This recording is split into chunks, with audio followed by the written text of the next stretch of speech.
All right, folks, ready to dive into some seriously good food. I'm starving. Let's do it. Today, we're tackling a culinary myth that Irish food is bland. Oh, big misconception right there. Yeah, so buckle up for a deep dive into the real deal. We're using this Viator article. It's called 15 Traditional Irish Foods and Drinks to Try on Your Next Trip. Spoiler alert, it's way more exciting than just potatoes and beer. You got that right. Okay, so the article states strong oysters, Ooh, fancy. specifically from Connemara and Mayo. They claim these are some of the best in the world. Everyone always says that about their local food, though, don't they? Yeah, but is there something special about Irish oysters? Well, best is always going to be subjective. But the way these oysters are grown is pretty unique. The cold, clean waters of the Atlantic, they give them a really intense brininess and a firm texture. So not those plump, creamy oysters you get everywhere else. Right, more like a burst of the ocean itself. Okay, that actually sounds amazing. Right. But then they suggest pairing these oysters with. Don't tell me lemon juice. Nope. Guinness. Guinness. I love a good stout, but with Uh-huh. oysters. I don't know. You got to trust the Irish on this one. It's that salty and bitter thing, you know? Yeah. But that creamy texture of the Guinness, it really works. It's like a whole little meal right there in your hands. Okay.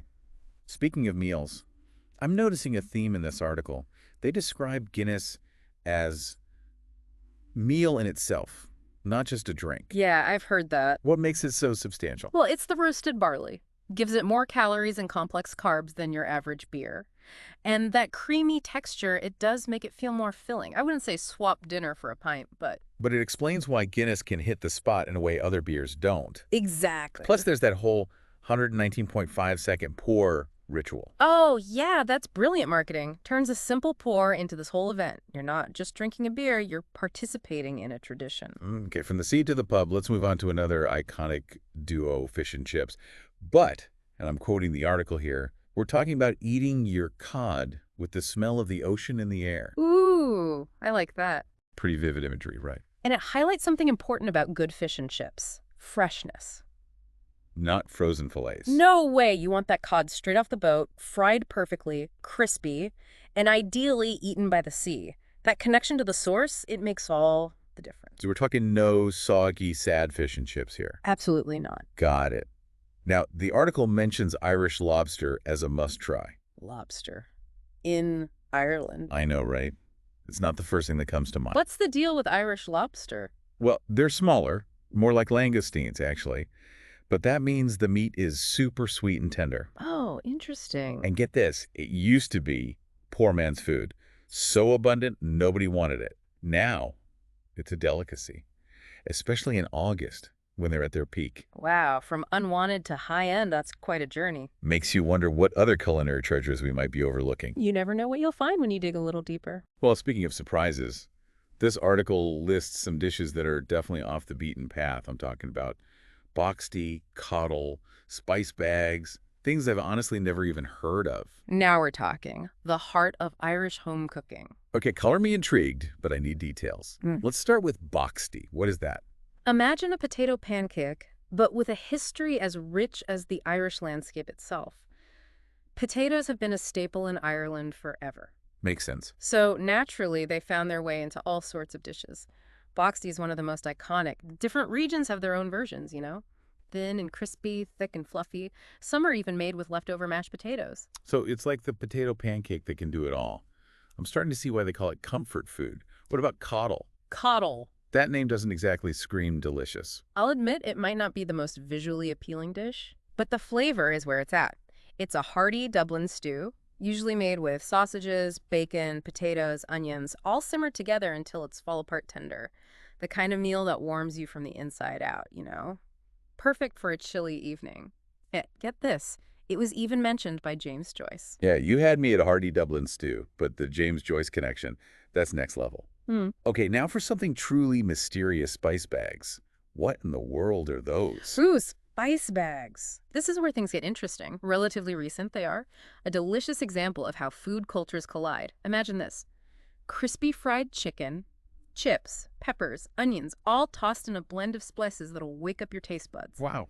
It started as a late-night takeaway thing in Dublin, but now you can find gourmet versions popping up all over the city. So it's basically Dublin's answer to late-night cravings. Very much. And now it's gone gourmet.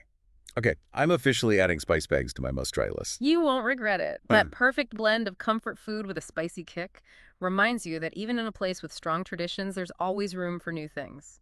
All right, so we've covered oysters, Guinness, fish and chips, even dipped our toes into boxty, coddle, and spice bags. I'm sensing a theme here. Irish food is way more diverse than I ever imagined. But hold on, we're not done yet. There are two more traditional dishes the article mentions that I think deserve a closer look. Yeah. Colcannon and, brace yourselves, black and white pudding. Oh, yeah, those two. One, a comforting classic. The other, well, let's just say it requires a more adventurous palate. Let's save those for after a quick break. When we come back, we'll delve into the world of Colcannon and the, shall we say, intriguing world of black and white pudding. Stay tuned. Welcome back. We're digging deeper into Irish cuisine, and last time we were talking about two dishes, colcannon and black and white pudding. One's a comforting classic. Okay, I'm definitely all for comfort food after that. Talk about spice bags. And the other, well, let's just say it requires a bit more of an adventurous palate, but they're both really ingrained in Irish food culture. So Colcannon, what's the deal with that one? Now, it might sound simple, but it's steeped in history. Peasant food, elevated to an art form, you know. You've got creamy mashed potatoes, earthy cabbage or kale, and a knob of that rich Irish butter, all swirled together. It's traditionally eaten at Halloween. Okay, I like it already. And there's even a custom of hiding a coin inside for good luck. Wait, a coin? In your food. I like that tradition. Right. Adds a little excitement to your dinner. And the leftovers. They get fried up into delicious potato cakes. Resourcefulness is key in traditional Irish cooking. Nothing goes to waste. Okay, now, for the dish I'm both curious and slightly terrified of, black and white pudding. I'll admit, the idea of blood sausage doesn't exactly have me drooling. Yeah, it's not for everyone, that's for sure. But before you completely write it off, remember, food reflects history and resourcefulness, right? Right. These puddings, they come from a time when you used every part of the animal, and they're still enjoyed by many people today. Black pudding is made with pork blood, oats, onions, spices. Okay. White pudding is similar, but without the blood. I'm going to need you to sell me on this blood sausage thing, because right now I'm picturing something out of a horror movie, not my breakfast plate. What does it even taste like? Imagine a rich, savory flavor, slightly earthy. There's a hint of sweetness from the onions, the oats give it a nice texture, and the spices add some real depth. It's definitely an acquired taste, but there's a reason it's a staple in Irish breakfasts. And nowadays, you've got these high-quality brands. They've elevated it to a gourmet level almost. All right, so making it sound a little more appealing. It's interesting how something that seems so out there can be so traditional, you know? Yeah. Maybe I'll work my way up to black pudding, but for now I think I'll stick to white pudding. Baby steps, right? Exactly. No pressure. Exploring new food is all about finding what you enjoy. Speaking of expanding our palates, the article mentions a couple of other things that caught my eye, and they both involve drinks. Oh, let's hear it. First up, Irish butter. Love that stuff. But not just eating it. There's actually a butter museum in Cork. Is that for real? It is. It's a testament to how important butter is to Irish culture. They're serious about their dairy over there. The museum shows you the history of butter making in the region. From traditional methods to modern production, you learn all about different types, how it's made. You can even try some samples. Okay, that actually sounds kind of fascinating. It's like those quirky roadside attractions, but with butter. Exactly. And speaking of delicious twists, the article also talks about Irish whiskey. Beyond the big brands, you know. Apparently there's a whole craft distillery scene happening. Oh, yeah, huge trend right now. People want authenticity, local production. Craft distillers really fit that bill. In Ireland, it's especially exciting. They're reviving old methods, but experimenting too.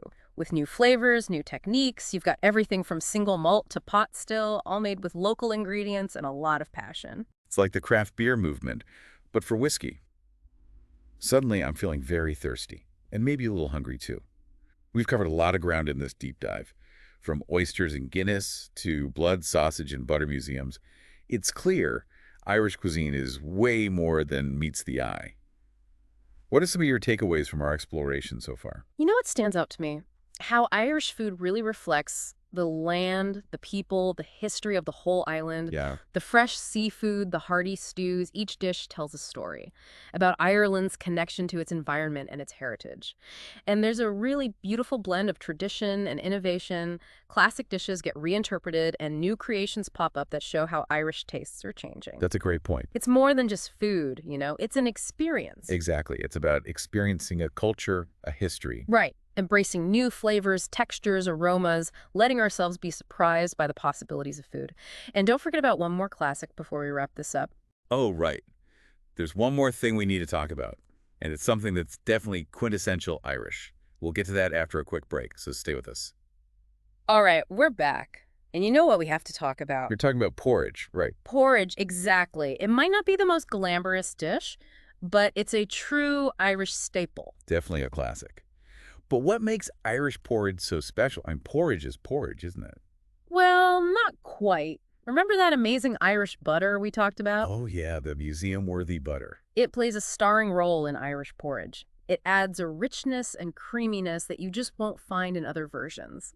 And get this, some people even add a splash of whiskey to their porridge. Whiskey in porridge. Okay, that's a new one. I know, right? That might sound strange, but it actually adds a really interesting depth of flavor. Warms you right up on a chilly morning. I might have to try that. I'm all for a little adventure in my breakfast bowl. You should. It's that willingness to try new things that makes exploring different cuisines so fun. So what are your final thoughts on Irish food after this deep dive? Have we shattered that myth of blandness? Oh, absolutely. Yeah. It's clear that Irish cuisine is way more diverse and exciting than most people realize. We've got fresh seafood, hearty stews, comforting classics, and even some dishes that push the boundaries a little bit. And let's not forget that incredible Irish dairy and whiskey. Exactly. There's something for everyone in Irish cuisine, whether you're a seasoned foodie or just starting to explore new flavors. So to all our listeners out there, I hope this deep dive has inspired you to take a closer look at Irish food and give some of these dishes a try. And if you do, be sure to let us know. We'd love to hear about your culinary adventures. Absolutely. Share your photos, your stories, your favorite finds. We're always up for a good food conversation. Until next time.